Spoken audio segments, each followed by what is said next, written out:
Hare Krishna. So, a very warm welcome to all the devotees who have joined for our satsang on continued discussion on the Shrimad Bhagavatam, third canto. Last week, actually, last week, unfortunately, due to some engagement, I was not able to take the lecture, though it was announced. My sincere apologies for that. But today we are meeting again for a continuation of the discussion of the third canto of Shrimad Bhagavatam. We started last to last time the Shrimad Bhagavatam, and today we will continue on the second chapter and complete the second chapter. Actually, there's a lot of beautiful Krishna Katha embedded in the second chapter and third chapter of the third canto of Shrimad Bhagavatam. It is like a Krishna book in summary. Okay, so I don't know how much we can complete in the allotted time, but let's see. I mean, let's see how it goes, and we can take a call. If things are going smoothly, we'll complete. Otherwise, we'll carry forward into next time also. So, just to refresh your memories, at the end of the second canto of the Shrimad Bhagavatam, Sonak Rishi asks Sutta Goswami to again discuss the pastimes of Vidura and his conversations with Maitreya. So, in answer to that, now our Sukdev Goswami's conversation with Parikshit Maharaj, where again the same conversation was brought up about the discussion of Vidura with Maitreya. And as a run up to this pastime, to give the background of this pastime, last time we discussed how Vidura left the palace of Hastinapur after he was severely insulted by Duryodhan for speaking the truth. He was insulted and asked to leave the house with only his breath. So he goes to all the various holy places, and he passes through Prabhashetra, the place where the Yadu dynasty came to an end. And there he hears the news that Lord Krishna has left this world. The Kurus have been defeated, and all the Kauravas have been killed. And now only Pandavas, 5 Pandavas are remaining. So he has heard the sad news, but he goes to the, he continues his yatra. He goes to the various places along the, the Saraswati River, and finally he comes to the banks of Yamuna, where he meets Uddhava. Uddhava was a exalted associate of the Supreme Personality of Godhead, Krishna. He's a cousin brother, and he's also a very, very dear friend. Like Arjuna is a very dear friend of Krishna from his Dwarka pastimes. And there, when he meets Uddhava, he asks him various questions about the welfare of the Kurus and the Yadus. Though he knows, he has heard that they've already left, but still he asks this question. We discussed that last time. So in this chapter, what we're going to hear is Uddhava's response when he is asked to speak about Krishna, the passing of Krishna, the welfare of Krishna. We will hear about how Uddhava's status as a devotee is a very exalted devotee of the Supreme Lord, not an ordinary devotee, a very, very exalted devotee. So we'll hear about his, exalted status. Then Uddhava starts talking. He talks about the misfortune of the Yadus. He talks about the beauty of Krishna. So before he starts talking about the pastimes of Krishna, he speaks first about the beauty of Krishna. He speaks about the qualities, the bewildering qualities, the bewildering merciful qualities of Krishna. He speaks about that. And then this chapter concludes by him summarizing the Lord's pastimes in Vrindavan. And in the subsequent chapter 3, Canto 3, Chapter 3, in that he's going to be talking about the pastimes of Krishna outside Vrindavan. So his Dwarka Leela, his going up to the points, the events leading to his disappearance from this planet. That is what we will try and discuss in the subsequent chapter. But today's chapter is a very, very beautiful chapter. There are some very famous verses in this chapter, and there is some very nice nectarian katha that Uddhava speaks about the Supreme Personality of Godhead Krishna. So before we start, I thought let me take this opportunity to wish all of you a very, very happy Krishna conscious new year, filled with all good health, prosperity, and many, many opportunities for enlivening services to the Vaishnavas and the Supreme Personality of Godhead Krishna. May Krishna and Shri Radha Gopinath bless all of you and me also with many opportunities to serve the Vaishnavas in a blissful spirit. So with that, I thought it's a good auspicious start of the new year where we will be discussing nice Krishna Katha. So In this particular chapter, right, as I said, Vidura has just met with Uddhava, and he has asked him about the welfare of the Yadus and the Kurus. And now, first Uddhava, when he is asked about Krishna, okay, when he's asked about Krishna, what happens to him? First, Sukdev Goswami describes that what is the exalted status of this person, right? Otherwise, one who just hears, right, in the Bhagavatam, suddenly one random character has come in, right? Someone who doesn't know who is Uddhava, doesn't know the exalted status of this person. They say, Are, why is this Vidura asking this Uddhava about Krishna, and what's so great about this Uddhava? So first he speaks about the qualities of Uddhava, right? So Sukdev Goswami, he says that this Uddhava, from his very childhood, even in his childhood, he says that he was so absorbed in the service of Lord Krishna that even when he was called by his mother for eating breakfast, he would not come to have breakfast. So what was Uddhava doing? Uddhava was playing with dolls of Krishna. He had small dolls of Krishna, and he would play with those dolls. He would serve those dolls very lovingly. He would serve Krishna in the form of that doll. It was like a vigraha for him. So he was so engaged and absorbed in this service. Mother would call him for breakfast and the child would refuse to come because he was so engaged. And Srila Prabhupada mentions in the purport there that even Parikshit Maharaj, Parikshit had seen Krishna in the womb of his mother, right? When Krishna saved him from the Brahmastra, we have discussed that in previous lectures. So when he was saved from the Brahmastra, he had the great fortune of seeing Krishna in his womb. And from that moment onwards, he was always doing pariksha, always checking, looking at people's faces and saying, is this Krishna? Is this Krishna? This is not Krishna. Right? So therefore he was called Parikshit. His name was Parikshit. So this Parikshit also, he also as a child used to play with the dolls of Krishna. So it is described by Prabhupada in the purport. And Prabhupada himself also, as a young boy, as Abhay Charan Day, when he was very young, as a small boy living in Calcutta, his parents Gaur Mohan De, and Rajini, they were wonderful devotees of Krishna. They had deities in their home. So Prabhupada describes that even my father had given me deities of small toy deities of Radha Govind, and I would also worship them very sincerely. I would offer them some bhoga, I would offer them some dresses, and he had also conducted a Rath Yatra festival. So he says this is a wonderful, it's a wonderful parampara of young children. A good way to make them Krishna conscious is to give them dolls of Shri Radha Krishna, because that way, by just serving those dolls nicely, if they serve those dolls nicely, they develop an attachment for Krishna from a very, very young age. So he speaks about Uddhava, who had these qualities, that from a very young age he was serving the dolls of Krishna, right? And then he says Uddhava thus served the Lord continuously from childhood, and in his old age also that attitude of service never went away, it never slackened. As soon as he was asked about the message of the Lord, he at once remembered all about him. So over here, it's very interesting that Uddhava, and these are the characteristics of a pure devotee.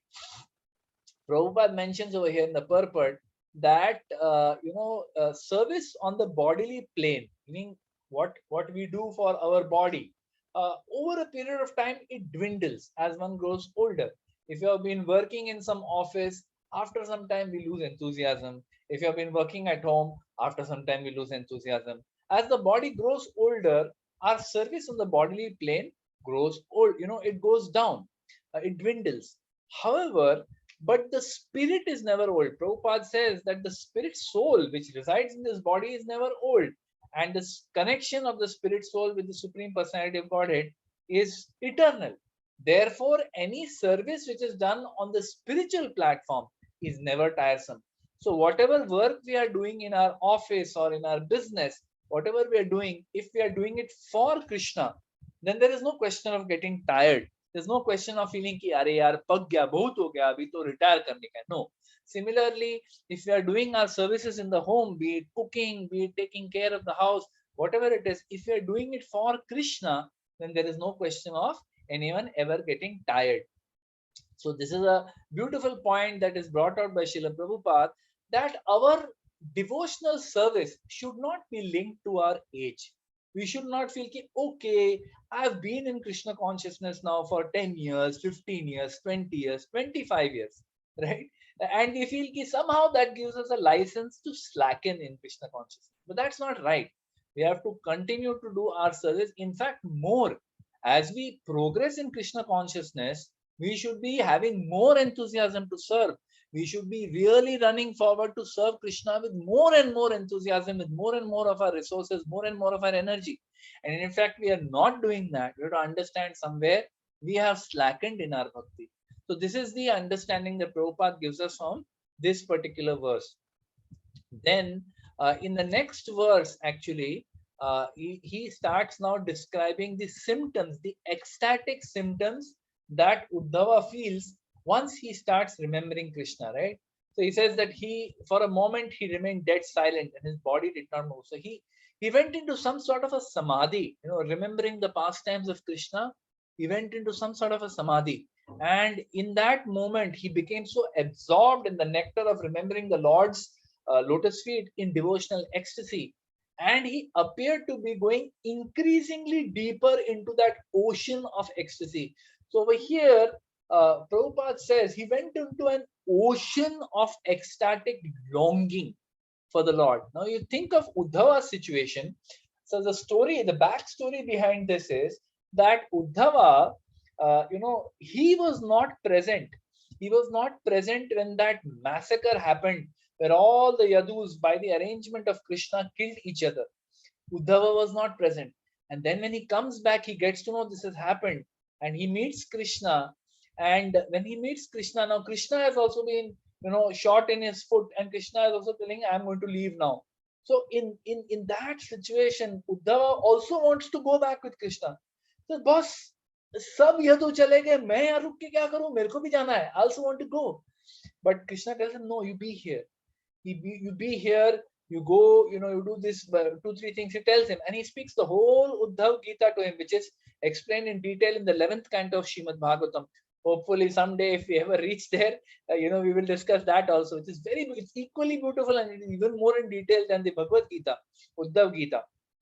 So this Uddhava, he himself is in a terrible feeling of separation because he is the only one who has actually seen Krishna leaving. Right? He and Maitreya, these two people have seen Krishna leaving this planet. He's in terrible separation, right? So when someone is in great separation from somebody and somebody else mentions that person, immediately they go, into that pangs of separation.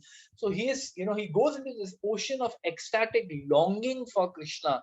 And in that ecstatic mood, various ecstatic symptoms. So Prabhupada mentions over here, when he was remembering Krishna like this, and this is very interesting for us as devotees. When he was remembering Krishna in this manner, he says that there was no difference between remembering Krishna and his personal presence.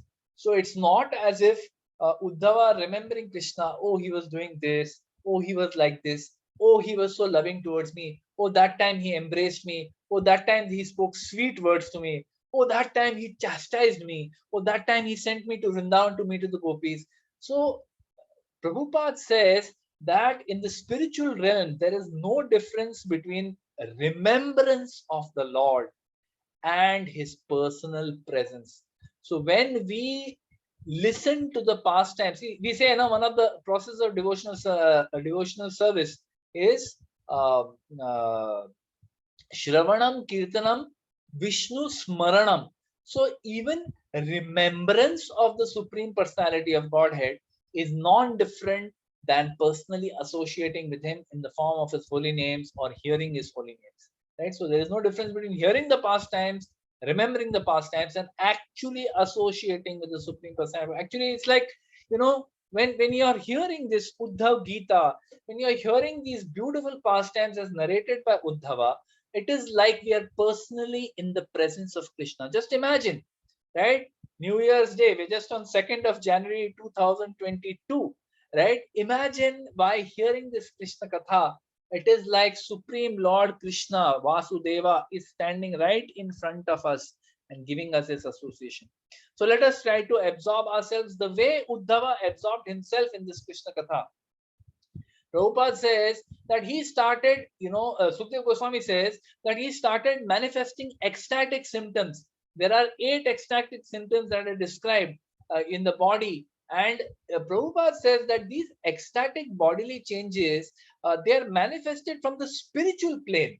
They're not some material thing which can be practiced. So if you're practicing to develop emotional symptoms, like tears coming from the eyes, body trembling, if you are practicing this is what is called the Prakrita Sahajiyas.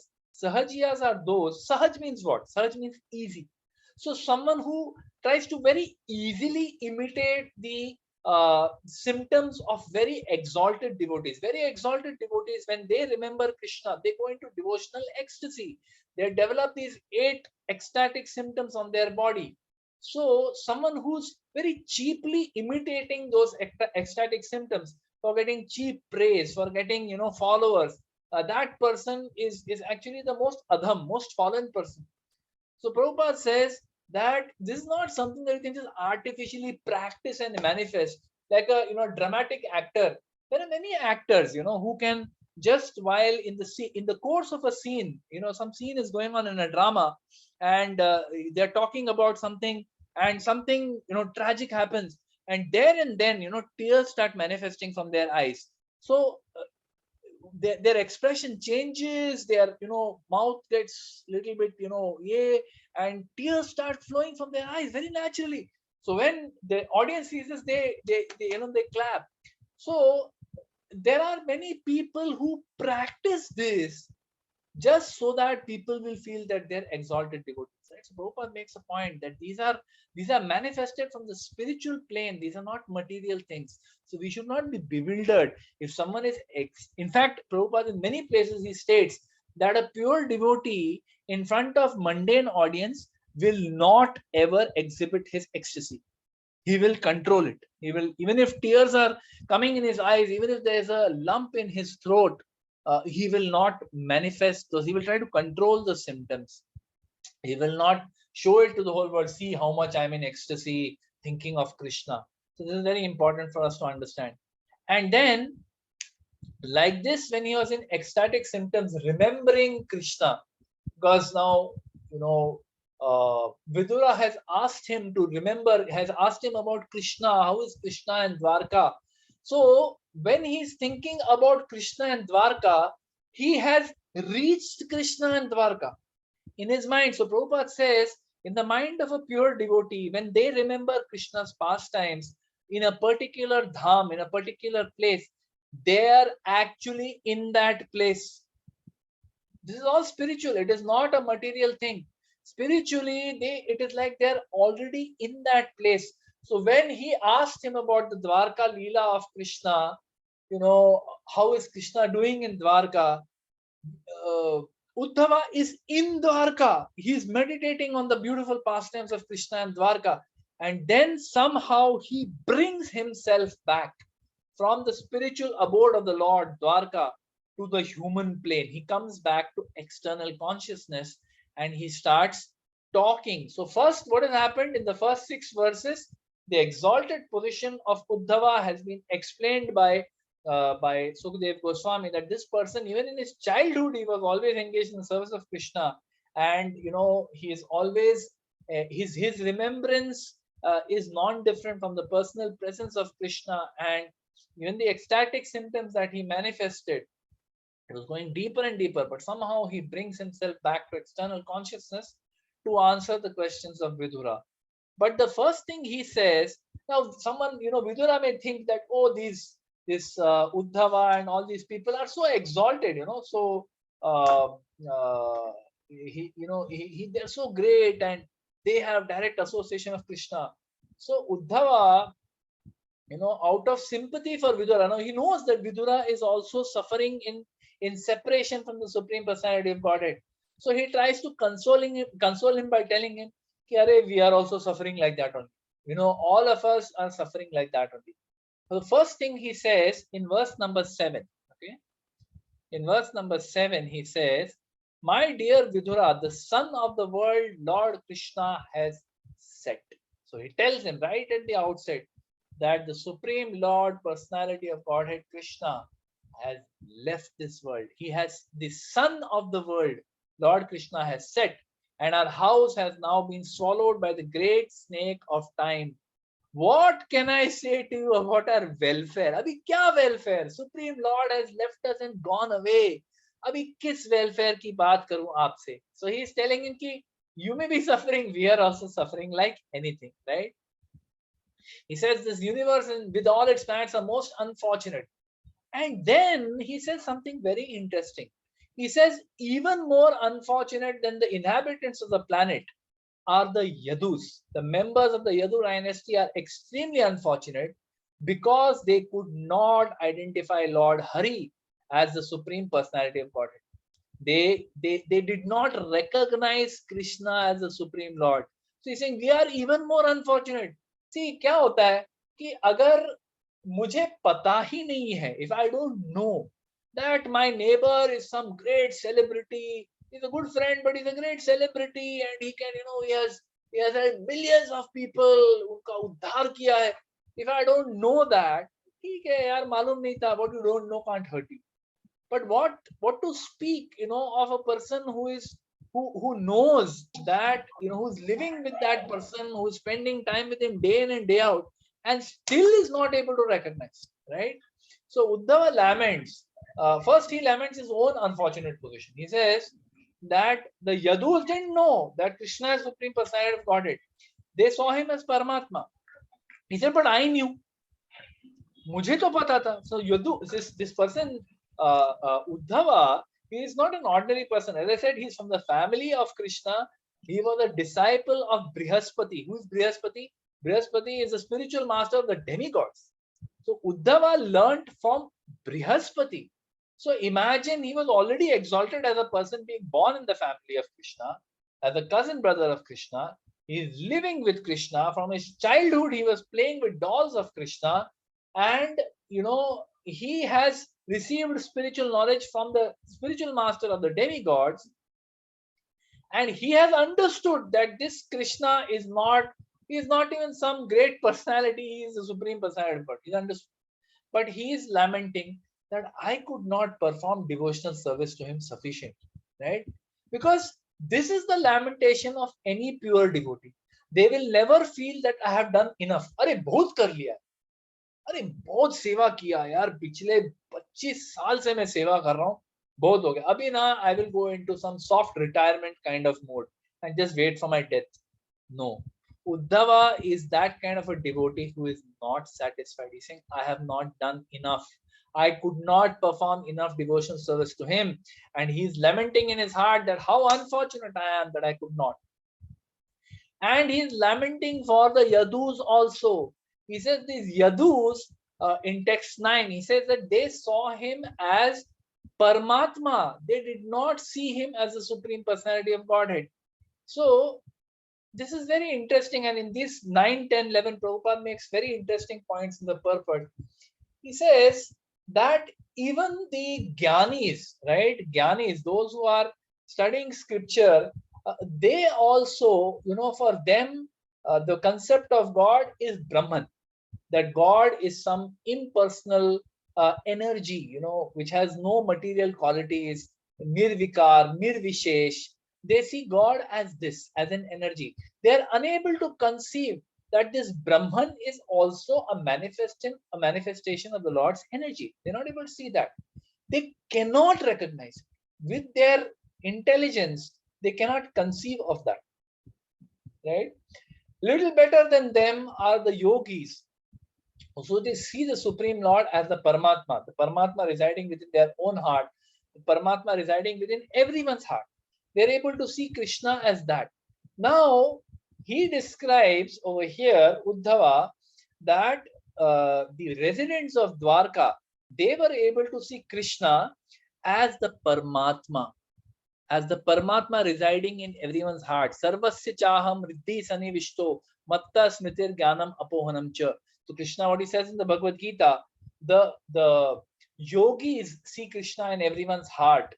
Similarly, the residents of Dwarka who are living with Krishna, They saw him as the super soul residing in everyone's heart, but they didn't see him as the self, as the supreme personality of Godhead, who is the source of the Brahman and who is the source of the Paramatma also. They did not see it.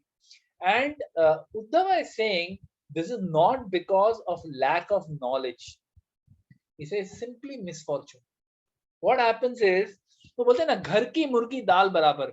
If someone is very close to you, you tend to take them for granted. You don't see that, oh, this person is the Supreme Lord. If someone has a very nice devotee in their home, they don't take them seriously. No one takes them seriously because they feel ठीक है यार, मैं तो उसको रोज देखती हूँ, मैं तो उसको रोज देखता हूँ. I know her यार, क्या है इसमें, क्या है, what's so great about it? So we tend to take things very much for granted. So Krishna, when he was in Dwarka, at that time it is described in the scriptures that the demigods would come to Dwarka to meet him. Brahma would come to meet him. Indra, Chandra, Surya, Vayu, these great demigods would come to meet him when he was there. It is like the Supreme Lord. He is not accessible to these demigods. If you read the scriptures, you read the Puranas, you will see how when the demigods are in any sort of trouble, what do? They can't just walk up to Golok Vrindavan and say, "Oh Lord Krishna, please come and do something." What do? They go to Brahma. Their authority, their controlling authority, so to say, is Brahma, their creator also and their controlling authority also. So they go to Brahma and they say, "Bhai, kuch karo, abhi to bahut takleef hai, please can you approach?" They don't approach Lord Vishnu directly also. So Krishna is so very far away. They don't even approach Lord Vishnu directly. And it is described, Prabhupada, I was hearing one lecture a few days back, where Prabhupada is saying that they cannot even see Vishnu directly. They go to the ocean of milk. In the ocean of milk, somewhere deep inside, Lord Vishnu is residing on Sheshnag. And from the banks of that ocean, Brahma and all the demigods, they approach there from the banks of that milk ocean. There they actually pray to the Supreme Personality of Godhead Vishnu that, please, my Lord, trahi, trahi, we are in great trouble. Please come and save us. Right? So they don't have access. They don't have access. So therefore, when Krishna himself came to the material world, very easily accessible, no? It is like some great superstar, when he's at home, you can never approach because he's, there are 20 security guards standing outside. But suppose he's come for some shooting somewhere, to act in some movie, he's come for some shooting somewhere, he's very much within reach. Or he's coming out of an airport, he's very much within reach. So many people come there and they mob that superstar when they're coming out of the airport and so on and so forth. So in the same way, when the Supreme Lord comes to Dwarka and he's performing his pastimes over there, the demigod बोलता है, अरे यार ये बढ़िया chance है, चलो जाके इनका दर्शन लेते हैं. So you can imagine personalities like Surya, Chandra, Brahma coming to meet the Supreme Personality of Godhead Krishna in Dwarka.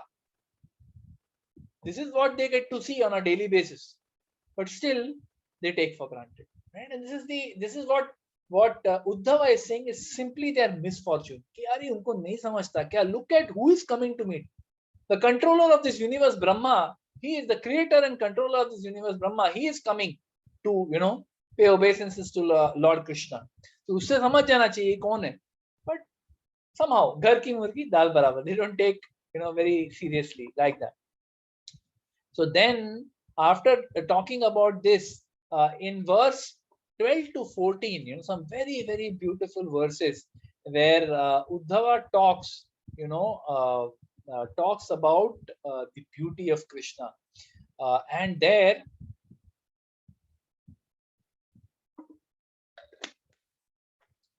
in verse 12, 13, and 14, he speaks about the astonishing beauty and pastimes of the Supreme Personality of Godhead. So it's very interesting how, he says over here, let's just read the verse, okay? Verse number 12. The Lord appeared in this, the Lord appeared in this mortal world by his internal potency Yogamaya. He came in his eternal form, which is just suitable for his pastimes. These pastimes were very wonderful for everyone, even for those proud of their own opulence, including the Lord himself in his form as the Lord of Vaikuntha, which is Lord Vishnu. Thus, his Sri Krishna's transcendental body is the ornament of all ornaments.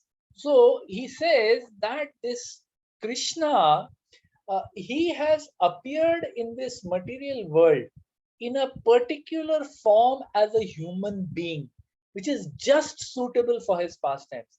So Krishna could have appeared in a four-handed form also as Lord Narayan. He could have come there.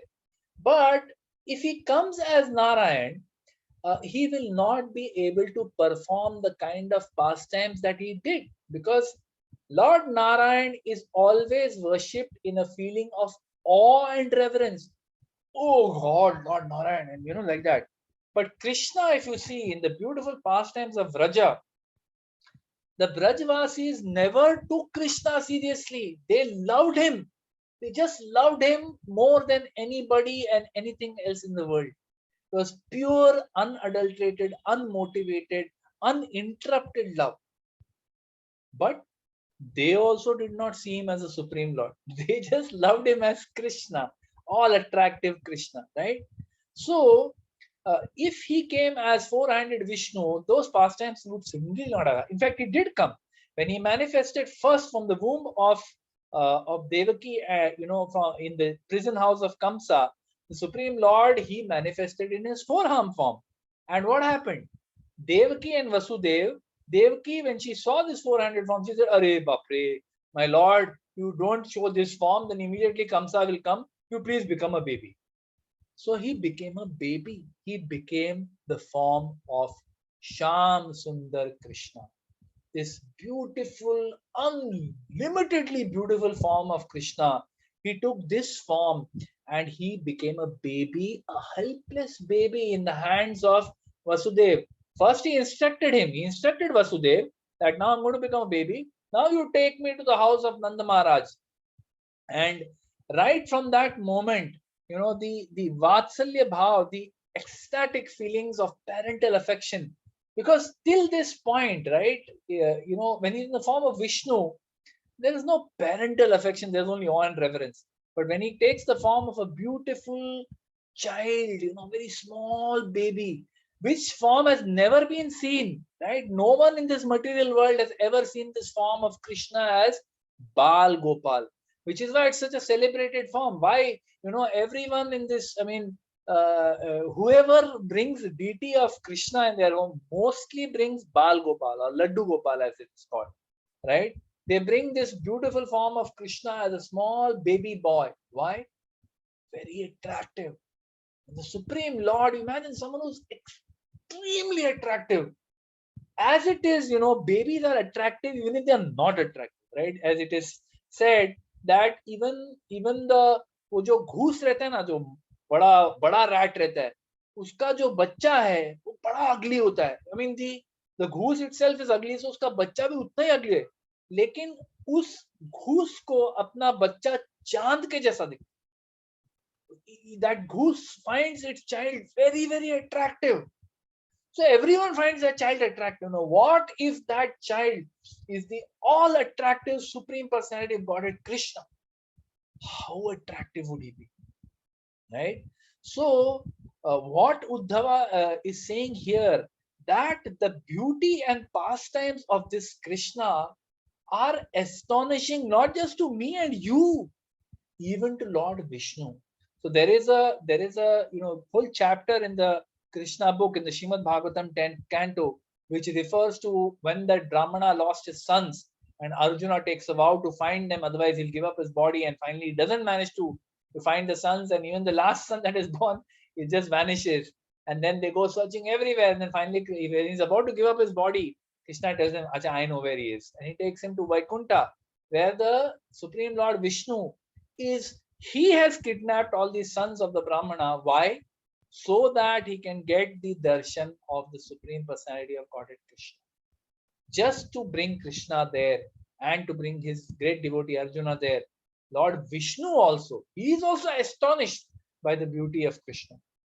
And then a beautiful metaphor is given by Uddhava. He says Krishna's beauty is like the ornament of ornaments, right? So we see that if someone is, if there is a very beautiful woman, right, a very beautiful lady is there, and she is wearing some very beautiful ornaments, right? Very nice earrings, some nice, that tikka and nice nose ring and beautiful necklaces. The beauty of a beautiful woman is even more enhanced when she is wearing beautiful ornaments, right? But here Srila Prabhupada mentions that Krishna is like the ornament of ornaments. So if Krishna wears ornaments, those ornaments look beautiful because of him. Because he is so beautiful, he's so attractive to see that even the ornament looks nice on him. It's the other way around. It's not that he looks more beautiful because the ornament, it's the ornament looks more beautiful because Krishna. So beautiful, he is given that he is the ornament of ornaments. And then he reminds Vidura, ki, Are, you have also seen the beauty of Krishna, right? So when has Vidura seen the beauty of Krishna? During the Rajasuya Yagya. When the Rajasuya Yagya was happening, Krishna had also come there. And look at the personality of Krishna, right? Krishna is the supreme personality of Godhead. He is the controller of all material and spiritual worlds. He says, Aham sarvasya prabho matta sarvam pravartate. Right? I am the source of all material and spiritual worlds. He is the source of Lord Vishnu also. So that person who is in such an exalted position, what was the service that he was doing in the Rajasuya Yagya? He was receiving everybody and washing their feet. Because someone has to do that service, right? All the visitors who come for the Yagya, the sages, the great kings who come, someone has to receive them and welcome them by offering water, washing their feet. Krishna took this service.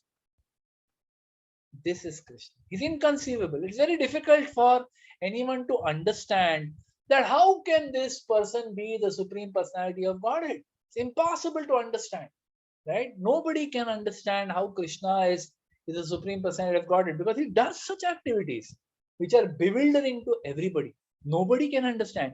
Even Chaitanya Mahaprabhu, who is the supreme personality of Godhead, Krishna, who came as a Channa avatar, who came as a hidden avatar, even he, when he came to the assembly of Prabodhananda Saraswati, who was surrounded by all his sannyasi disciples, Lord Chaitanya went to the place where everyone was washing their feet, and he went and sat down. He was also sannyasi and extremely effulgent.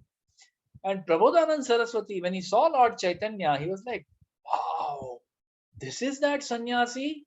No, I wonder, he's so effulgent. He was just attracted by looking at how he's taken such a humble position, sitting in the place where everyone washes their feet. And, he was immediately attracted and said, please come and sit with us. Why are you sitting there? Come.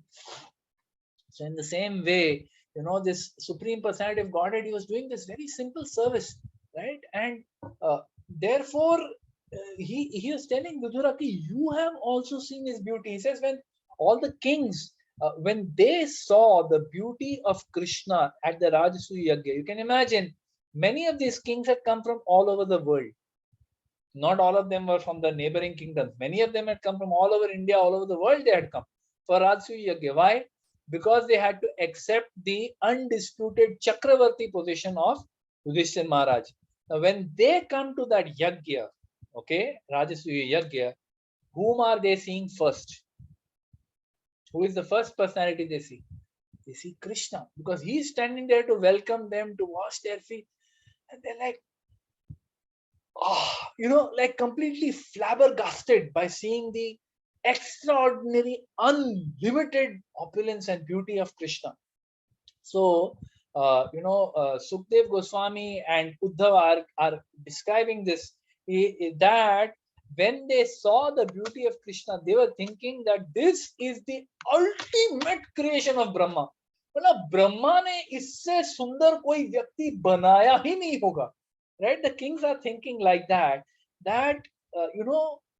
this person we are seeing over here, he is certainly Lord Brahma has created so many wonderful things in this world, right? He has created the moon, he has created these beautiful plants, flowers, birds, There's so much beauty in this world. If you really look around, there is so much beauty in this material world, right? But these kings also think, yeah, Brahma, because they are ignorant, they don't know who is Krishna, right? So he's saying that they are thinking कि ब्रह्मा ने इससे बेहतर तो कोई चीज बनाया ही नहीं होगा. Nobody is as beautiful as this personality, right? But Prabhupada very quickly clarifies that is, remember, we have to understand, it is not Brahma has created Krishna. Krishna is the source of Brahma. Through many, expansion of expansion of expansion, Brahma comes from, Garbhodakshai Vishnu, which we discussed in the previous chapters. So Brahma is created from Krishna indirectly through many expansions, right? And he says that Brahma, it is not within his power to create the transcendental beauty of the Supreme Personality of Godhead. Brahma can only imitate, like a painter, right? A painter can only imitate the beauty of Krishna. Today morning, Gaurang Prabhu told one beautiful pastime of one disciple of Srila Prabhupada who was a painter. So if you see, even the painting that you're seeing just now in my background, right? What you're seeing in the background over here, this is that pastime of Krishna interacting with Uddhava, and Maitreya is standing there in the background, right? So these are the beautiful, just look at the beauty of this painting, right? It's unbelievable. Uddhava is seeing Krishna in a four-handed form. You can see that this arrow has pierced Krishna's foot over here. You can see this, right? And this beautiful paintings, Prabhupada called them windows into the spiritual world. So he inspired his disciples to make these paintings, and his disciples would make beautiful paintings. Prabhupada personally chose each and every painting, personally supervised and chose each and every one of these paintings, because he knew that these paintings are going to go into the books that he is writing. People will be attracted by seeing these paintings. They may or may not be attracted by the sales pitch given by the book distributor who is standing there in December. We just recently completed a December marathon, right? So the sales pitch made by the book distributor, they may not be attracted to that. But if they see these beautiful paintings, they'll, beautiful, this is gorgeous, I must have this book, right? So like this, there was one disciple of Srila Prabhupada, who had made a painting. And this painting, he had not made it by actually asking Prabhupada. उसने अपने मन से मन घड़त बनाया. So he made a painting with Krishna like this, holding his hand in his head like this, right? It was a very beautiful painting. But Prabhupada, when he saw that this person has created a painting independently, he asked him which pastime, which scripture is this from? So he said, no, not any scripture. This is Krishna in separation from Srimati Radharani and separation from the gopis. In that separation, he is with his head in his hand. So Prabhupada said, there is no such, ऐसा कोई क्या बोलते हैं, scripture में ऐसा कोई reference नहीं आता है. So you cannot make this painting. But then Prabhupada did not want to discourage his disciples also, because it was a very beautiful painting. He said, okay. Prabhupada thought, and he said, okay, let us rename this painting. Let's not call it separation of Krishna. Let us call it the headache of Krishna. Krishna has a headache. So all of us have heard that pastime, beautiful pastime, where Krishna says that he has a headache, and he tells Narad Muni, go to all my devotees and tell them that I have a horrible headache, and the only medicine for this headache is the dust from their lotus feet. If I get the dust from the lotus feet, then only. So Narad Muni goes to all the devotees of Krishna and says, please give dust from the lotus feet. So why? Because Krishna has said he wants this dust so that he can relieve the headache that he has. And all the devotees said, no, Baba, kya baat kar rahe ho? How can we? It is like us putting our foot on the head of Krishna. No way. We will go to hell if we do this. No chance. Sorry, we can't do this. Right? And they were doing it out of their humility. It's not that they didn't want to go to hell. They were just being very humble that no, we can't do this. This is not right for us to do. But the gopis, when Narad Muni goes to the gopis, he asks them that Krishna is having a horrible headache, and he is asking for the dust of your lotus feet. The gopis immediately, they get anxiety. Krishna is having a headache? Oh, that's really sad. Immediately they took, brush, and they started brushing their feet and collecting all the dust from their feet. Narad Muni said, "Oh, you ignorant women, what are you doing? Don't you know what you're doing?" बोलते कि अरे, if you do this, the dust of your feet going on Krishna's head, it's like you are placing your feet on Krishna's head, and you'll go to hellish planets for that, for all eternity. So they said, so this is why the gopis are the most exalted devotees on the entire creation. They said that if by the dust of our lotus feet, if it gives even one, even if it doesn't remove his headache, even if it gives him relief for even one moment's relief he gets by putting this dust on his head, it is worthwhile if we go to hellish planets for all eternity. No problem. Just go ahead. Right? So Prabhupada said we will use this pose of Krishna as Krishna's headache. Right? So like that. So these beautiful paintings, they are they depict the beauty, they depict the the transcendental beauty of the Lord, transcendental pastimes of the Lord. So he's saying that it is not possible. It is not possible. Prabhupada says it is not within the power of Brahma to create this transcendental beauty of the Supreme Personality of Godhead. Then he speaks about the Braj Gopis. So Uddhava, he says that these Braj Gopis, they also, because of this beautiful, form of Krishna, his beautiful nature, his beautiful pastimes, Guna, Rupa, Leela, because of this, they were simply unable to. So when Krishna left them, they were in complete anguish. They were, the gopis, when they see the beautiful form of Krishna's face, they are actually criticizing Brahma. They blaspheme Brahma. They said, what kind of imperfect creator this Brahma is? He has created these eyelashes which keep blinking. And in that blink, we can't see the beauty of Krishna. For that one microsecond, we're not able to see the beauty of Krishna. That 1 second, yugaitam nimishena chakshusha pavrishaitam shunyaitam jagat sarvam govinda videhe namahe. What Lord Chaitanya says in the Shikshastakam, yugaitam nimishena, that in separation from the Supreme Personality of Godhead, nimisha, one fraction of a second feels like what? Yugaitam, feels like one yuga has passed. My God, when will I see Krishna again? Right? So they are in such anguish because Krishna has left, and they are saying this Brahma is an imperfect creator, that he has created this eyelid. See, defective piece बनाया उसने, इसमें एक moment के लिए हम लोग को भगवान का दर्शन, भगवान श्री कृष्ण का दर्शन नहीं मिलता. Right? So they cannot tolerate. So they are also feeling anguish because Krishna has left. But Krishna actually wanted them yeah.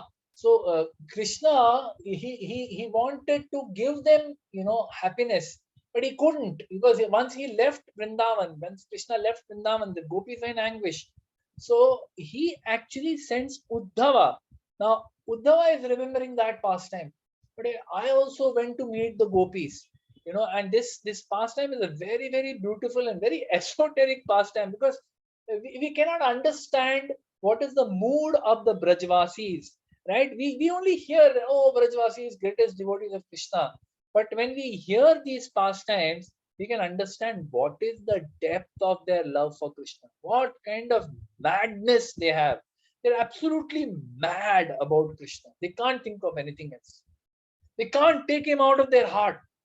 This is the love that the gopis and the Brajvasis have for Krishna. So Krishna sends Uddhava to Vrindavan, to console the gopis. So he tells him that these gopis, they are in great separation from me. I have not been able to go back because now I am serving my parents over here. They were in separation from me for so many years when they were in the kingdom of Kamsa. So what to do? I could not serve them. Now I have to serve them. And all the Brajvasis are experiencing separation from me. So you go to Vrindavan with my message. Mera sandesa leke jao. Take my message to them that soon I will come and I will meet you. And when Uddhava goes, it is described by the acharyas that Uddhava was so much attached to Krishna and he was also a relative of Krishna. He even looked like Krishna. So if you see in this painting over here, we can see over here Uddhava, his bodily features and his bodily color is like that of Krishna.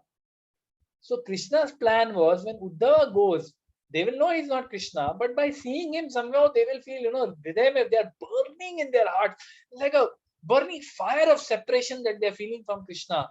Little bit that fire will be satisfied when they see Uddhava. So he tells Uddhav that you go and you console them. But in reality, Uddhava, when he goes and he meets with these gopis, he realizes that actually Krishna has sent me here not because I have to console the gopis. No, no. He realizes that मैं इनके चरणों के धूल बनने के भी लायक नहीं हूँ. I am not even qualified to be the dust of the lotus feet of these Vrajavasis. What kind of exalted devotion they have. So he realizes that actually Krishna, he probably sensed that I have some pride in my heart as a direct associate of Krishna, who eats with Krishna, who sleeps with Krishna, who sports with Krishna, in Dwarka. A little bit of pride may be there in my heart. So therefore, to remove that remaining थोड़ा सा जो लेश बचा था of pride, उसको भी चकना चूर करने के लिए भगवान ने मुझे इन ब्रजवासियों से मिलने के लिए भेज दिया. Because when he met with the Brajvasis and when he saw what, he sometimes devotees may feel कि यार हाँ यार थोड़ा तो अभी मेरे हृदय में कृष्ण के लिए प्रेम है. I think I'm almost there. अभी अनर्थ निवृत्ति तो थोड़ा सा तो बचा है, तो निकल गया तो हो गया, I'll become a pure devotee. So when we think like this, we're actually in a very scary and very dangerous position. So the Lord can never tolerate pride in the heart of his devotee. Therefore, he sends him not the nimitta. He makes him the instrument that give my message to the gopis, give my message to my parents, Nanda and Yashoda. But the reality, he has sent him to crush his pride and to make him really humble and realize what is the exalted position of the gopis. Right? So Uddhava is remembering that also, that even the gopis were in anguish when Krishna, the beautiful Krishna, left him. So now, after speaking about the misfortune of the Yadus, after speaking about the beauty of Krishna, right? Now, in the next section, okay, verse 15 to 24, Uddhava talks about Krishna's mercy and the bewildering qualities of Krishna. So let us see that this I'm starting to have serious doubts we'll be able to complete today, but let's see how much we are able to do. So this is a very beautiful section from verse 15, 3.2.15 to 24. Very beautiful section. So let us read a few important verses from this. So in verse number 16, okay, Uddhava is saying, he says, when I think of Lord Krishna, how he was born in the prison house of Vasudeva, although he is unborn. We say Krishna is Aja. Aja means unborn. Ajo Nityam. Shashato Yam Puranu. Arjuna says in the Bhagavad Gita after the Chatushloki, Ajo. Ajo means unborn. So he says, although he is unborn, he was born in the prison house of Vasudeva. Then how he went away from his father's protection to Braja and lived there incognito out of fear of the enemy Kamsa. So he's living, Krishna, he is unlimitedly powerful. He has demonstrated this right from his birth, right from his appearance. He has demonstrated his unlimitedly powerful. Anything he can do. But still, he tells Vasudeva, you please take me, यहाँ पे मैं रहूंगा तो तकलीफ है, आप मेरे को वृंदावन लेके जाओ. Out of apparently fear for his enemy. What is the real reason? The real reason is Krishna never sets foot out of Vrindavan. Krishna wanted to spend his childhood pastimes with Nanda and Yashoda. He wanted to give them his childhood pastimes, the pleasure of his childhood pastimes. So, although he is unlimitedly powerful, as though he's afraid, he goes and stays in the house of a foster father, Nanda Maharaj. Then he says how all he fled Mathura in fear. Although again unlimitedly powerful, he fled Mathura in fear. So all these bewildering incidents give me distress. So he starts by saying that this Krishna is very bewildering. कुछ समझ में नहीं आता ये भगवान क्या चीज है ये? What kind of person is this Supreme Lord? He is the supreme personality of Godhead, source of all material and spiritual worlds. Still, he behaves like this. He takes birth. He actually takes birth from the womb of Devaki. He tells Vasudev, please send me to Braja, because this Kamsa will kill me. And he flees from Mathura because Jarasandha has attacked 17 times. He flees from Mathura. Ranchod, he becomes Ranchod Rai. So he says, समझ में नहीं आता है क्या है ये personality, right? So very beautiful. Text number 16 we just read. Then he says, the Lord is actually, supremely perfect, right? So in the purport, Srila Prabhupada says, the Lord is supremely perfect. So whether he enacts his role as a transcendental pastime of a son, as a son, Krishna, what does he do? He goes and fetches the chappals of Nanda Maharaj and he's struggling to lift it. He puts it on it. There's a beautiful painting of that also. Where Krishna as a baby, he's holding the chappals of Nanda Maharaj on his head and he's bringing it, right? So he does it very beautifully and it is attracting the hearts of all the gopis, of Yashoda Mai, of Nanda Maharaj. There are beautiful descriptions given of how Krishna, when he was a baby, he was a toddler, he and Balram, they would catch the tails of a calf. They're crawling on the ground, they would hold the tails of a calf and the calf would become very afraid. Arey, who's holding my tail? And they would start running.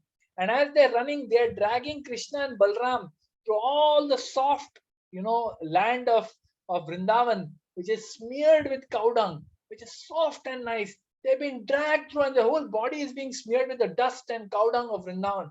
So it's a beautiful pastime. So he's saying the Lord is supreme. Prabhupada is saying Lord is supremely perfect. And whenever he enacts his transcendental pastime, whether as a son or as a rival or as an object of enmity, he plays the part so perfectly that devotees like Uddhava are bewildered. वो लोग भी सोचते ये क्या है बस ये क्या है? How can the Supreme Lord be afraid?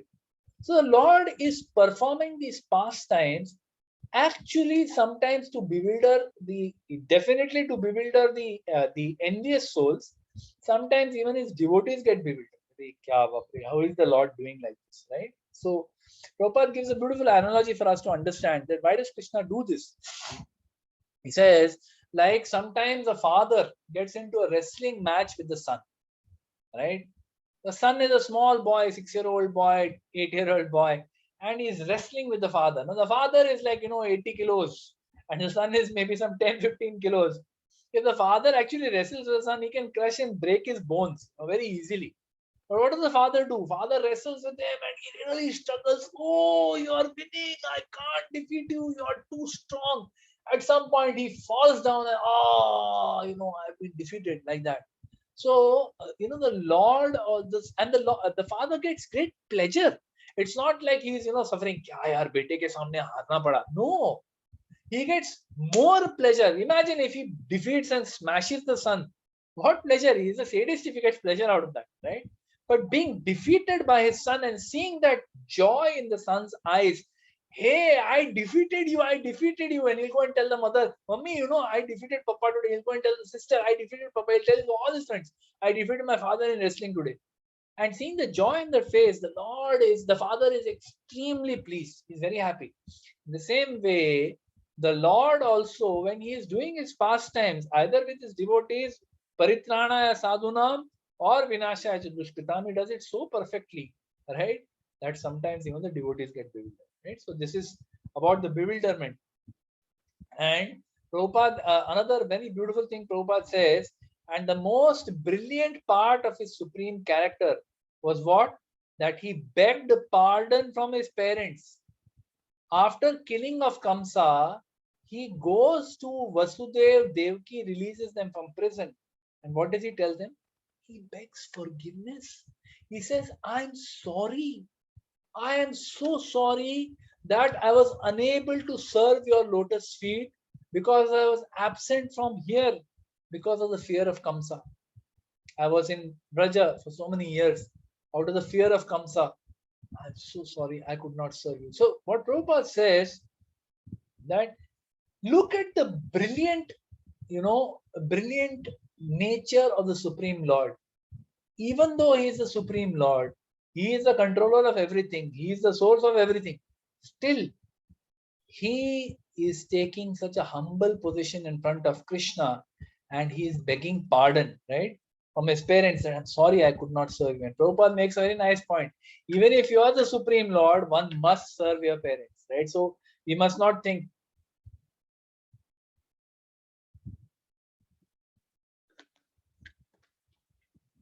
One must not think that, Arey, मैं ना अभी Hare Krishna बन गया हूँ, become great devotee, so now I can ignore my parents. No. We must continue to serve our parents till they are alive or till we are alive. We must always love and serve our parents, right? So like that. So he has spoken about this bewildering, inconceivable nature of the Supreme Personality of Godhead. We sing every time, that Jai Radha Madhav Kunja Bihari Gopi Jana Vallabha Girivara Dhari. He is Gopi Jana Vallabh, gives pleasure to the gopis, but he is also Girivara Dhari. Then Yashoda Nandana Brajajana Ranjana Jamuna Tira Vanachari. Right? Now he is the source of all material and spiritual worlds. But what is he? Jamuna Tira Vanachari. He is just living in the forest. He is playing his flute. He is fighting with the gopas over their food. You should give me your food, this, and he's fighting and he's getting it. So, in one sense, it's very difficult to understand this inconceivable, loving pastimes of Krishna. That is why even Brahma got bewildered. That's why Indra got bewildered. Bhagwan kaise ho sakta? How is it possible? They have heard that he's Supreme Lord, but aisa kaise behave kar rahe? Ye kya hai? So it's very difficult for devotees to understand, and for demons it is impossible to understand. Impossible, right? So then he speaks about the in the Gita, like for example, Krishna says, right, avajananti mam muda manushim tanum ashrita. So when Krishna comes in a human form, avajananti mam muda. Muda means fools. The fools, the demoniac people, they don't understand Krishna. Just because he's come in a two-handed human form, they get bewildered. ये तो भगवान हो ही नहीं सकता. God has to be some inconceivable, unlimited, sarvavyapi energy. One person, human being like you and me, how can he be God? Right? It's difficult for them to understand. So like this, in the next verse, the next part of this, he speaks about the inconceivable mercy of the Supreme Personality of Godhead. Right? Inconceivable. So he has, he has already spoken about the inconceivable beauty of Krishna. So he has spoken about the opulence of the Lord, that Krishna is unlimitedly beautiful. Shama Sundara.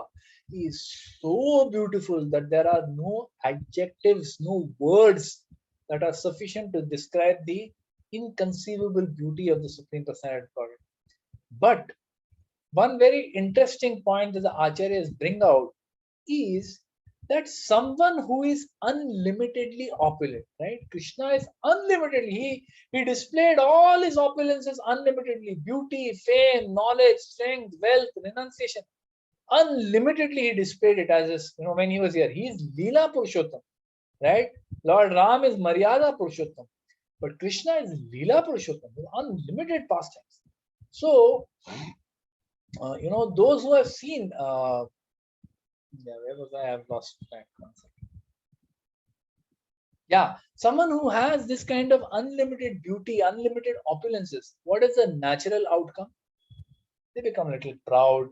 They're not very approachable. You try to approach someone who's very rich, like Kone Bhai, or someone who's very famous, who's a celebrity. Right? They don't want to see you also. They don't want to see your face also. go away from me, right? Like that. So Uddhava, in his ecstasy of remembrance of Krishna, he's saying that this Krishna is unlimitedly beautiful, but he is also unlimitedly compassionate. He is unlimitedly merciful, which is a complete antithesis to whatever we see in this material world. In the material world, if you see anybody who is very famous, who's very beautiful, who's very rich, who's very wealthy, they do not want to associate with any common person in this world. But look at Krishna, look at his nature. And he quickly recounts three pastimes, right? He talks about three pastimes showing the inconceivable, merciful nature of the Supreme Personality of God. First, he speaks about Shishupal. So Shishupal, who was Shishupal? Shishupal was also a cousin. He was a nephew, I think, a nephew of Krishna. And it was predestined that this Shishupal will be killed by Krishna. Okay, it was already when at his birth itself, there was a Akashvani which said this person will be killed by the person. He was born with four hands. Okay, Shishupal, and it was said that this person, when whoever comes in front of him, when those two hands fall away, that person will be the cause of his death. So when Krishna comes to see Shishupal, his two hands fall away. So immediately Shishupal become a natural enemy of Krishna. That this person is going to kill him, right? So all his life, what did Shishupal do? He only blasphemed Krishna. And the parents of Shishupal, as a baby, as a newborn baby, they had requested Krishna, Baba, देखो यार, finally आपका ही भांजा है, आप इसको मत मारो. तो कृष्णा ने बोला कि देखो, अभी जो भविष्यवाणी है, आकाशवाणी है, उसको तो नहीं बदला जा सकता. But I promise that I will give him a very long rope. मैं उसको बहुत ढील दूंगा, कोई problem. If he is blaspheming me, if he is saying something bad about me, till 100 times I will not kill. After 100 times, if he crosses 100, then I will kill. So Shishupal, every time he would blaspheme Krishna and he would somehow control. He would not go beyond 100. So imagine if someone says one negative thing about us, how much our ego gets hurt. How much? Immediately we are thinking कि यार देख लूंगा तेरे को, मैं छोड़ूंगा नहीं, I'll not leave you.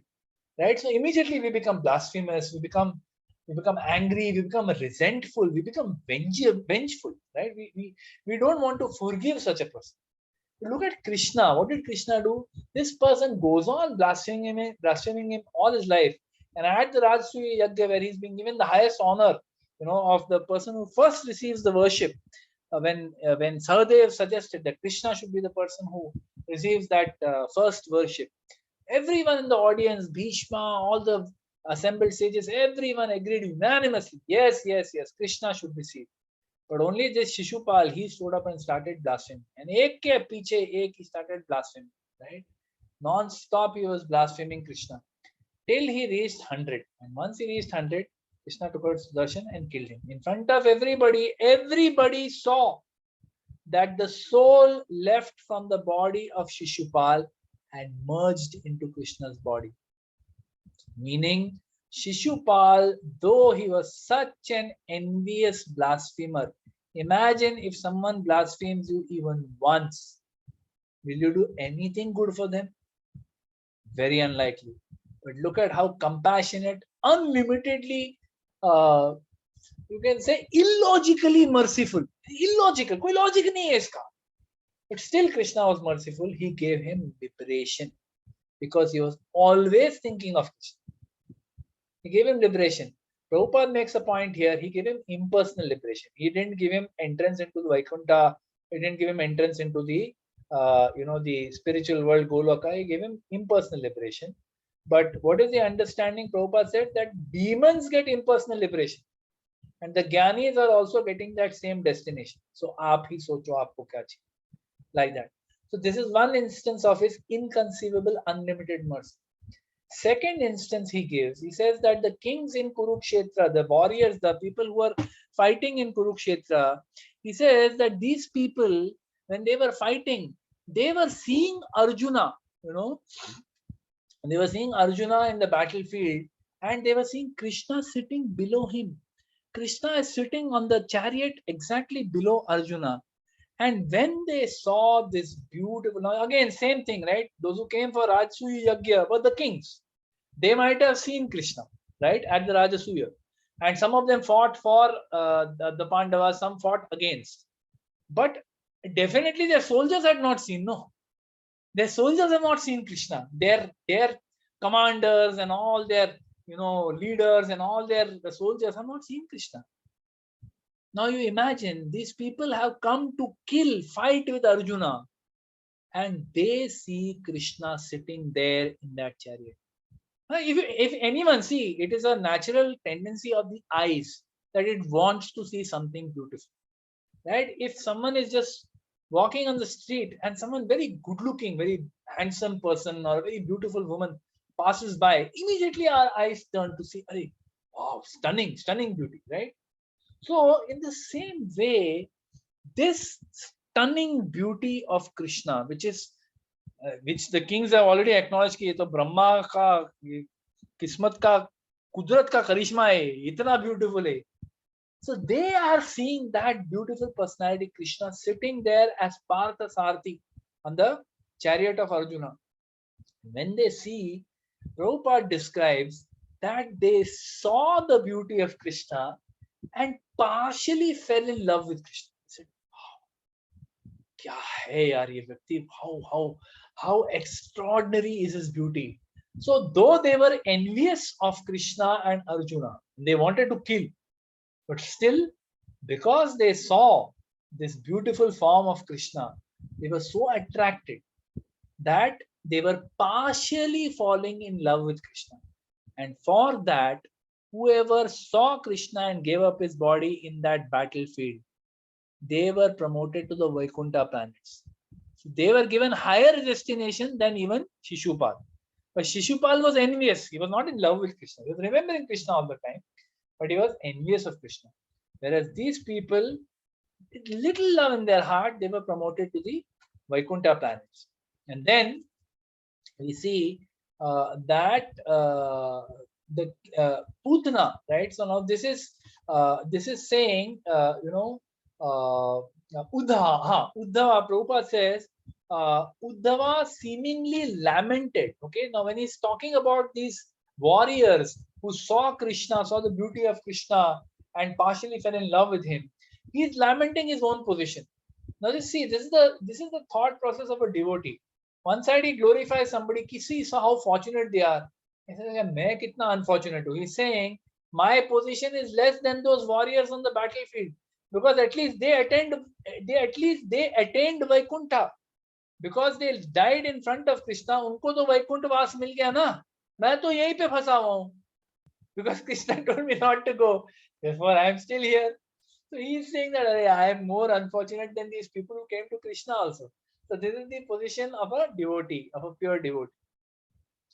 So let us read verse number 22. Okay, verse number 22. He says, now after speaking about all this, right? He speaks about these verse 22 and 23 are very glorious verses. Okay, so let us read these verses. Just one minute. Text 22. Right now, after describing the extraordinary beauty of Krishna, describing the extraordinary mercy of Krishna. One more verse is coming, verse number 23. Okay, he is saying that personality, supreme personality of Godhead. He says, therefore, O Vidura, let me share the screen so you can see.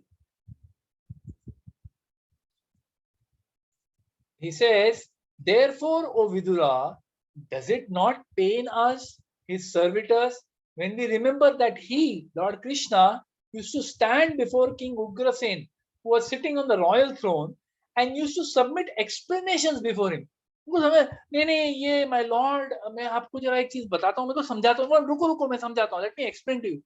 The supreme personality of Godhead, who is the source of all material and spiritual worlds, he is explaining to Ugrasen about why something happened. Like it happens, right, in the court of a king. The king asks, अरे तुम्हारे जागीर में ऐसा कैसा हो गया? अरे ये tax collection कम क्यों हो गया? अरे ये तुम्हारे जागीर में ऐसा such a great sinful activity happened. How did you allow it to happen? And the jagirdars and the courtiers, they have to submit explanation to the king that this is why it happened. I'm sorry, right? So Uddhav is saying, बाबा ये अपने को देखना पड़ा. You think Vidura, does it not pain us? We are his servants. And yet he is explaining to Ugrasen. He's submitting explanations. Right? So such a beautiful pastime. He's explaining the nature of the Supreme Personality of Godhead. And then in text 23, this is a very famous, celebrated verse of the Srimad Bhagavatam. I will explain to you why. Let us read this verse. I hope everyone is able to see the verse. Aho bakiyam stanakalakutam जिघांसयापाययत् अपि असाध्वी लेभे गतिं धात्री उचितं ततोन्यं कं वा दयालुं शरणं व्रजेम. He says, alas, alas, how shall I take shelter of one more merciful than he, who granted the position of mother to a she demon, Putna, although she was unfaithful, and she prepared deadly poison to be sucked from her breast. So this is what now Uddhava is talking about Putana. So Putana was, she had come to kill all the babies which were born in the last few days in Vrindavan. She was sent by Kamsa to kill all the babies who were born in a particular time frame. So Uddhava is remembering now. He says that, my Lord, how can I reject such a person? How can I, how can I forget, or how can I not take shelter of a person who is so merciful? He says, मैं और किसी का शरण में कैसे जाऊं? Who else can I take shelter? This is the most merciful person in the world, who has granted the position of Dhatri, of mother, in a spiritual world. So this Putana, who had come to kill all the babies in Vrindavan on the order of Kamsa and to kill Krishna specifically, she poisoned her breast with poison enough to kill, some 100 grown men or something like that. Extremely poisonous. She put that on her breast and she went to feed Krishna. And what did Krishna do? Krishna sucked her milk. He sucked out her life and she finally gave up her body. So this is a beautiful pastime that comes in the 10th canto. But the Acharyas explain that after leaving her body, he gave this Putna, he could have sent her to hell. You came to kill me, go to hell. He could have given her impersonal liberation. He could have sent her to Vaikuntha. But he gave her the position of Dhatri, of a nurse in spiritual world in Golok Vrindavan. Kam va dayalu. Sharanam Vrajema. अबे इससे ज्यादा कौन merciful हो सकता है? Someone who's come to kill you. He only took Saragrahi Janardana. He only took her feeling that, such a beautiful child, I would like to breastfeed him. He only took that. He didn't take the point that she wanted to kill him. He only took the point that she has come with an intention to feed me. Therefore, Krishna gives her the place in the spiritual world as a nurse assisting Mother Yashoda. So he says, Kamva Dayalum, who can be more merciful than this? Baba, anyone in this world who has beauty, fame, strength, wealth, opulence, renunciation, they are naturally not compassionate. But this Lord has both opulences and compassion. Therefore, I cannot take shelter of anyone else. And Uddhava is proclaiming this, that I want to take shelter of this person. Right? So this is the beautiful realization of Uddhava, that, my Lord, I want to take shelter of this personality of Godhead Krishna. And he is explaining all this to Vidura. Imagine the ecstasy of Vidura, who is listening to these beautiful nectarian pastimes just pouring out of the heart of Uddhava, and explaining the beauty of Krishna, explaining his bewildering nature, explaining his compassionate nature. So we discussed three pastimes that Krishna has shown his compassion. One pastime is where he liberated Shishupal, even though he was envious of him. Second, he liberated the battle warriors at Kurukshetra who were coming to kill, but he liberated them, gave them place in Vaikuntha, a little higher than Shishupal. And finally, he liberated, he liberated Putana. Putana. He liberated Putana, who came to personally kill him. Now see the gradation. Okay, Shishupal through words. There was a words he was using to blaspheme Krishna. He knew he can't kill Krishna, so he used to blaspheme him, insult him. These kings who came in Kurukshetra, so he got what is the gradation. Prabhupada calls it gradation of liberation. So he got liberation in the Brahmajyoti. Second were the kings who came to, who had an intention to kill Krishna. They had intention, they didn't succeed. But because they partially fell in love with him by seeing his extraordinary beauty, therefore they were given Vaikuntha. And here is Putana, who came, who had blasphemous word, thoughts in her mind. She had a pure intent to kill Krishna, and she tried also. पूरी मेहनत की उसने कृष्णा को मारने, right? Even when Krishna was trying to suck her, her milk, and after that he started sucking out her life, she grew in size. She tried to remove him. She tried to kill him. She's not able to. She tried very hard to kill him. And to that person, who was the worst of all of them, he gave her position in the spiritual world. Kamva Dayalu Sharanam Rajema. That who can I take shelter of beyond this very, very merciful personality of God? So for us also, this particular beautiful pastime and this beautiful verse, which is just now chanted by us, it is, if you remember, when we are talking about Sukdev Goswami, we had said there are two verses that were chanted by the disciples of Vyasadeva. When Sukdev Goswami went into the forest, ran away, didn't want to be with, even with his father, even though his father is a pure devotee, he didn't want to be. So these disciples of Vyasadeva, they chanted these two, verses from the Bhagavatam. And when he heard this verse about the compassionate nature of the Supreme Personality of Godhead, immediately Sukdev Goswami developed love for Krishna. He was an impersonalist in his heart, but he's a Brahmavadi. But in his heart, he developed love for Krishna, and he went back to his father and heard Bhagavatam for the third time. Right? And that's how he became the speaker of the Srimad Bhagavatam. So we are also so fortunate. Right? I'll end here because we are running out of time, and I don't think we'll be able to cover the rest of the chapter. Maybe next time we could cover the rest of the chapter. We're running out of time. I'm running out of battery also. So okay, so let me just charge. So we are also so fortunate, right? On this auspicious, I'll not call it auspicious day of New Year, but yeah, for a devotee, every day is like a New Year. In one of our groups on Mataji had written that for a devotee, every day is auspicious. Every day is New Year. We don't have to think of New Year to make a resolution. But for all devotees, we can take the New Year as an excuse. Excuse for what? We can take it as an excuse to go up one level. Right? I mean, I'll take my personal example. In 2020, last to last year, 2020, when the lockdown hit and business was very low for me.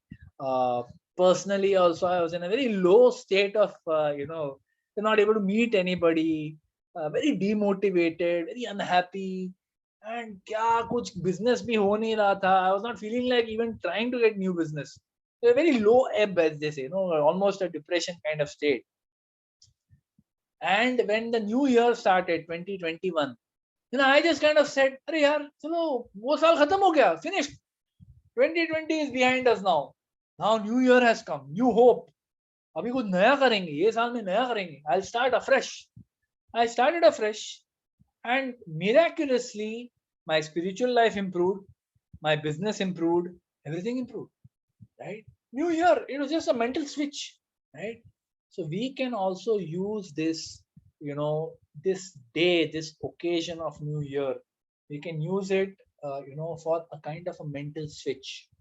If we have not been chanting the Hare Krishna Maha Mantra, chalo, naye saal se Hare Krishna Maha Mantra japa karein. If we have been chanting, start chanting 4 rounds. If you're chanting 4, start chanting 8. If you're chanting 8, start chanting 16 rounds. Use an excuse. Naya saal, nayi shurwaat, right? And Even if you face difficulties, like everyone says, oh, resolutions are made only to be broken. But that's not true for devotees. As devotees, when we are trying, why are we doing it? We're not doing it for my own. Arey dekh, abhi main 16 mala chalu kiya, okay? No, we are doing it for the pleasure of Krishna. If you're doing it for pleasure, Krishna, we're not doing it for our own pleasure. We're doing it for pleasure of Krishna. Whether you like it, you don't like it. Whether I get benefit from this, I don't get benefit from this.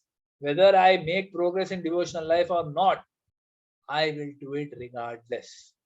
So similarly, in this new year, let us also all resolve that this wonderful Krishna, right? This chapter is entitled Remembrance of Lord Krishna. So when we remember these pastimes of the Lord, we remember the Guna Rupa Nam Nam, Leela Guna Rupa Nam Nam. When we remember all these, the names of the Lord, we remember the beauty Rupa of the Lord, we remember the qualities of the Lord, how compassionate, how unbelievably merciful. We remember his pastimes. When we remember like this, right, it is non-different than associating with Krishna. In this new year, let us make a resolution that we will make an effort to do. We chant this Nityam Bhagavata Sevaya Bhagavati Uttama Shloke Bhakti Bhavati Neshtiki. Let us make a resolution that we will read Srimad Bhagavatam regularly. Let us take shelter of these wonderful pastimes. Let us take shelter of the remembrance of Krishna and make our lives simply perfect and supremely transcendental to this material world. Thank you very much. Hare Krishna. Srimad Bhagavat Mahapuran ki jai. Srila Prabhupada ki jai. Nitai Gaur Premanandi. Hari Hari Bol. Hari Hari Bol. Thank you very much for your kind attention. I could not complete the chapter as suspected. The remainder of the chapter which talks about Krishna's Braja pastimes. So if you remember, Vidura had told Krishna, told Uddhava that please tell me about the welfare of the Lord and क्या हो रहा है अभी वगैरह. So उनको basically Dwarka के बारे में पूछा था. लेकिन in the subsequent verses we will see remainder of the chapter. Uddhava speaks about, starts in a chronological order, starting from Krishna's appearance in the prison house of Kamsa. So this we will discuss next time, and the chapter after that also we will discuss next time. Thank you very much. Hare Krishna. Any questions or comments from anybody? Of course, the contents of this chapter and the understanding of Krishna's bewildering nature, his bewildering pastimes, and his very, very merciful nature is way beyond our understanding. We are like, we are like the person on the ground trying to measure the size of the moon with our hands. वो हम नहीं कभी समझ, और the size of the sun with our hands. ऐसा नापने का हम कभी समझ नहीं पाए, हमारे वो frame of reference के बाहर है, right? So, but still, for the pleasure of the Vaishnavas and on the, we just follow and try to repeat the words of Srila Prabhupada. Thank you very much. Hare Krishna, Prabhuji. Yes. Just a small query. One is that this 23rd verse you said was spoken in Shukdev Maharaj's ears. Which is the other one? 2 verses. Which is the second one? I am not able to recall. I'll come back to you on that. Okay. I'll come back on that. I'm not able to remember. Prabhuji, may I? Yes, sir. Hare Krishna. Thank you for the wonderful lecture on this remembrance of Lord Krishna. You said, imagine how Vidura would have felt. In fact, I had not required to. There's no need for me to imagine the way you so beautifully brought out the beauty of Lord Krishna through Uddhava, the mercy of Lord Krishna, the astonishing mercy and beauty, and of course compassion. It was so wonderful. It was as if we were living in that pastime that you so beautifully narrated, and it was really a new gift to everyone, and especially for me. I have a small clarification. In 13 verse of this chapter, when the Rajasuya sacrifice was being performed, there were a lot of demigods from the upper, lower, and middle universal planetary systems. In the translation, it is mentioned. So it is apart from the kings of India and all over the world, they are also, from demigods coming from all the other universes, planetary systems. Now, they also could not understand that, Lord Krishna was not created by Brahma, leave alone the kings, right? So then in Dwarka also you mentioned that the demigods could come and see Krishna in Dwarka for all his pastimes. They just came and met him there. It was very difficult for the demigods to go and meet in the causal ocean. They had to go to Brahmaji first for their controlling authority. Now, was it possible for others, these people in Dwarka and people in Vrindavan know that Krishna was impossible. Even for demigods, it was impossible. Now, how come it is possible for the ordinary denizens of the citizens? Is my, how it is very difficult for us to imagine. Ordinary denizens to do what? Sorry. We are saying that Krishna was there, but they were not able to understand that he was the Supreme Personality of Godhead. Like when demigods were bewildered. Yeah. So how is it possible that people were able to see Krishna and understand his position? No, they didn't. That's what. So in these verses, actually, if you read the purports, I don't remember the exact verses. I can come back in that. But in one of the purports, Prabhupada has said that when Krishna was there on this planet, despite him, very sufficiently displaying all his opulences of beauty, unlimited beauty, wealth, fame, knowledge, renunciation, despite that, people did not accept him as God. They could not. They just felt that ये तो कोई थोड़ा ordinary आदमी है, थोड़ा चलो extraordinary है, थोड़ा maybe he is gifted, maybe थोड़ा उनको beauty ज़्यादा मिल गया. So majority of the people could not accept. They could not accept him as God. They did not. Only a small percentage accepted him. They are his devotees, and they are the ones who are spoken about in Srimad Bhagavatam. So if you see, the Supreme Lord, even when he comes, right, he comes to attract the hearts of not just his devotees, but even those who are not his devotees. He comes like a campaigner, like a marketing campaign. When the Lord comes and, in that first verse that, Uddhava spoke to Vidura, in that verse, he says like the sun has set, and there's a comparison made by the acharyas that the sun, like the sun is set and Krishna, the comparison is made that the sun sets in one part of the world, but in another part of the world the sun is rising, right? So in the same way, Krishna, he may be in this universe, he may be setting, he may be leaving from this universe, but in some other universe in the material world, Krishna, the son of Krishna, is rising. So while he is here, it is very likely that there will be some people who accept him as Supreme Lord, and there will be some who will not, right? It's very likely. But still, Krishna, why he comes? Paritranaya sadhuna vinashaya dushkritam, this he can do through his empowered representatives also, and he does also through them. But still he himself comes. Once in the day of Brahma, he himself comes. Why? To attract the hearts of all the people in this world, attract them. When they see his uncommon pastime, some people will become envious. Ye kya, aisa kaisa karte hai ye?